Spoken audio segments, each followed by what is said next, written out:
Pre DElEd यानी BSTC की exam 8 अक्टूबर को 2 से 5 बजे के मध्य आयोजित होगी। अब केवल आपके पास 5 दिन शेष बचे हैं। तो क्या 5 दिन के अंदर आप पढ़कर कॉलेज ले सकते हो? आपका ये डाउट होगा, तो इसका आंसर ये होगा कि हाँ, आप 5 दिन के अंदर भी पढ़कर कॉलेज ले सकते हो। आप इतना स्कोर कर सकते हो कि आपको राजस्थान के अंदर कहीं ना कहीं कॉलेज है वो मिल जाएगी। तो उसके लिए आपको क्या पढ़ना पड़ेगा? क्या आप अगर मान लो कोई किताब अभी आप आज से शुरू करोगे तो 5 दिन के अंदर वो किताब आपसे पूरी नहीं होगी। पूरी भी होगी तो रांद काटोगा मन बेरो है। ऐ तो है को नहीं कि आराम से मन लगा के पढ़ी जाओगी। रांद काटी जाओगी अगर 5 दिन में किताब भी कंप्लीट होगी तो 5 दिन के अंदर अगर आपने अभी तक कुछ भी नहीं पढ़ा तो आपको क्या पढ़ना चाहिए? मेरी सलाह के अनुसार आज की वीडियो में आपको मैं बताने जा रहा हूँ। अगर आपने अभी तक कुछ भी ना पढ़े तो जो मैं बताने जा रहा हूँ वो पढ़ के चले जाना। हो सकता है आप अच्छा स्कोर जरूर करोगे। तो एडमिट कार्ड की थोड़ी सी अगर जानकारी की अपन बात करें तो एडमिट कार्ड को लेकर अभी ऑफिशियल कोई भी न्यूज़ नहीं दी गई विभाग द्वारा कि इस तारीख को या इस टाइम तक अपन एडमिट कार्ड है वो जारी कर देंगे। लेकिन विभाग द्वारा ये बात ये कही गई थी कि हम 7 दिन पहले हैं वो एडमिट कार्ड जारी करेंगे बीएसटीसी का, और उसके 15 दिन बाद एग्जाम के 15 दिन बाद हैं वो इसका रिजल्ट जारी करेंगे। लेकिन 7 दिन हो चुके हैं, अभी आपकी एडमिट कार्ड को लेकर कोई भी जानकारी नहीं दी गई है। एक तारीख बताई जा रही थी कि 1 तारीख को विभाग अब एडमिट कार्ड जारी कर देगा, लेकिन किसी कारणवश कल एडमिट कार्ड आपके नहीं हुए। अभी अपन कुछ नहीं कहेंगे कि आगे कब आपके एडमिट कार्ड आएंगे, बगैर कोई न्यूज़ अपन नहीं करेंगे। तो 5 तारीख के लिए बोला जा रहा है। मेरे पास भी 1-2 मैसेज आए कि 5 तारीख को भाई 5 तारीख को मेरे एडमिट कार्ड आएंगे। तो ऐसी कोई भी जानकारी नहीं जिसके आधार पर मैं आपको कहूँ कि 5 तारीख को आपके एडमिट कार्ड आ जाएंगे। ठीक है, अब बात करते हैं कि आपके अंतिम दिन में आपको क्या पढ़ना चाहिए। तो इसका एक ही जवाब है कि आपको प्रीवियस ईयर पेपर पढ़ने चाहिए। जितने आपके प्रीवियस ईयर पेपर पढ़ोगे उतने आप ही को हेल्प मिलेगी। देखो मैं आपको बताता हूँ कि रीजनिंग जो आपकी आती है ना, रीजनिंग वो आपकी प्रीवियस ईयर क्वेश्चन पेपर आप निकाल के चले जाओगे ना तो आपकी लगभग सारी रीजनिंग कवर हो जाएगी। क्यों? जैसा आप उसमें हर टॉपिक से क्वेश्चन आते हैं ना, तो वो जिस प्रकार से क्वेश्चन पूछे जाते हैं वो क्वेश्चन आप पहले निकालोगे तो उनका आपको तरीका पता चल जाएगा किस तरह के इस टाइप के क्वेश्चन पूछे जाते हैं। तो उससे आप वाकिफ हो जाओगे एक इस टाइप के क्वेश्चन आते हैं, इस लेवल के क्वेश्चन आते हैं। तो आपका वहाँ से आधे से ज़्यादा हेल्प मिलेगी आपको वहाँ से। उसके बाद बात करते हैं जीके की। तो जीके में भी काफ़ी सारे क्वेश्चन है वो आपके रिपीट होते हैं। ऐसा तो नहीं कहता मैं कि आपके 50 क्वेश्चन आएंगे तो 50 के 50 क्वेश्चन रिपीट हो जाएंगे।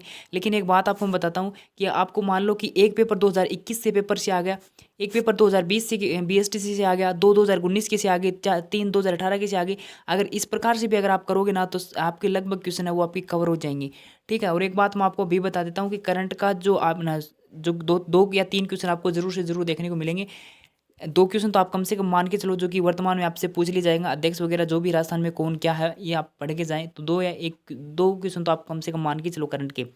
ठीक है, उसके बाद प्रीवियस क्वेश्चन पेपर है वो आप जरूर से जरूर निकालें अगर अभी तक भी आपने कुछ भी ना पढ़ा हो तो। अगर मेरे कहने पे भी आप प्रीवियस क्वेश्चन सारे के सारे निकाल के चले जाओगे ना तो आपको काफ़ी हेल्प मिलेगी। और फिर आपकी मुझे ये बोल देना कि आपने गलत बोला था या फिर सही बोला था, बता देना। जैसे मैंने अभी अपने चैनल के ऊपर एक सीरीज शुरू की थी ओल्ड इज गोल्ड के नाम से। उसमें मैंने 2008 का पेपर करवाया था, 2009 का करवाया था, 2010 का भी करवाया था और 2011 का भी करवाया था। उसके बाद आगे मैंने कोई भी पेपर नहीं करवाया। क्यों नहीं करवाया? क्योंकि आप पेपर देखते तो थे नहीं, तो इसलिए क्या फ़ायदा। जिसके लिए करवाया जा रहा है वो ही नहीं देखे तो फिर क्या फ़ायदा पेपर करवाने का। उसके बाद भी मेरे पास कमेंट आया कि भाई इसको आगे करो और भी जो है वीडियो डालो, लेकिन मैंने वीडियो नहीं डाली। अभी आपको क्या करना है, कहीं से भी जुगाड़ करो या फिर कहीं से भी कबाड़ो आप या अगर कोई यूट्यूब पे अगर कोई प्रीवियस ईयर क्वेश्चन पेपर, मुझे नहीं लगता कि यूट्यूब के ऊपर कोई पेपर है वो आपको करवा रहा होगा। प्रीवियस ईयर क्वेश्चन पेपर कोई भी नहीं करवा रहा होगा मेरी नज़र में, जहाँ तक मुझे पता है। अगर कोई करवा रहा है तो मैं आपको कहूँगा कि उनकी एक भी क्लास मत छोड़ना। कोई भी प्रीवियस ईयर क्वेश्चन पेपर करवा रहा हो, चाहे चाहे छोटा चैनल हो या फिर बड़ा चैनल हो, अगर प्रीवियस ईयर क्वेश्चन पेपर करवा रहा है तो एक भी क्लास नहीं छोड़ना आपकी। उनकी सारी की सारी क्लासें हैं वो देख लेना, सारे के सारे क्वेश्चन पेपर हैं वो आपको देखने हैं। अगर वहाँ यूट्यूब पे नहीं मिल रहे, यूट्यूब पे तो सभी मैराथन क्लासें अभी चल रही होंगी आपकी। उस मैराथन क्लास में कुछ आएगा या नहीं आएगा वो तो देखो बाद में पता चलेगा। लेकिन प्रीवियस ईयर क्वेश्चन पेपर अगर कोई करवा रहा तो उसको मत छोड़ना, सारे के सारे प्रीवियस ईयर क्वेश्चन पेपर निकाल के चले जाना। जितने ज़्यादा प्रीवियस ईयर क्वेश्चन पेपर निकालोगे उसमें आप ही को हेल्प मिलेगी, ये आप देख लेना। और एक मैं आपको बता देता हूँ कि जो शिक्षण अभिवर्ती वाले जो क्वेश्चन होते हैं उनमें तो लगभग आप ही क्वेश्चन है वो रिपीट होते हैं भाई साहब, लगभग क्वेश्चन आपके रिपीट होते हैं।